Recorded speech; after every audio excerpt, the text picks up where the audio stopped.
think Powell's a bit closer to the vest than the previous couple of He's Feds. very measured, very guarded. Very guarded, and he's a market guy, and I don't think he's going to let inflation run away. I think he's going to stick to his mandate, just as everyone, as he states.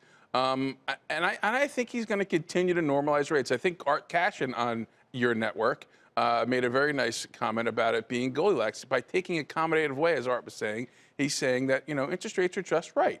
They're getting into that just right area. It's not necessarily a bad thing. We're up in that 2% area. That's the lower end of normal levels, and that's, where we have. But then there's, we keep going higher. Then you get into trouble with interest rates. You get What's amazing, though, the market fell a little bit after the Fed because the financial stocks fell. Right. The Dow fell down just over 100, but 100 points now is not much. It ain't my father's 100 points. It's not nothing, but it ain't not nothing either. Right. You know what I mean? It's like the market did turn a bit. Correct. This morning we're slightly lower on the futures. Why do you think, from a macro perspective, the market hasn't seemed to be responding to anything?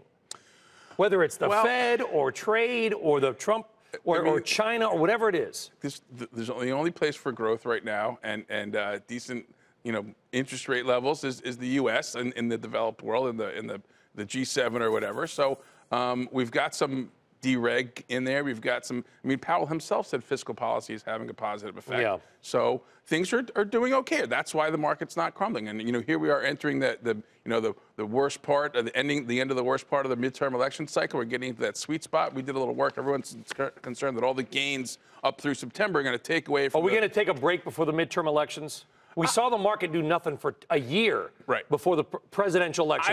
Nothing. I don't see much of a break. Right here over the next few weeks is a time when we do see those breaks. But after that, the rally is set. Fundamentals are in place. Technicals are in place. There's not a whole lot of negatives right here for the short immediate term.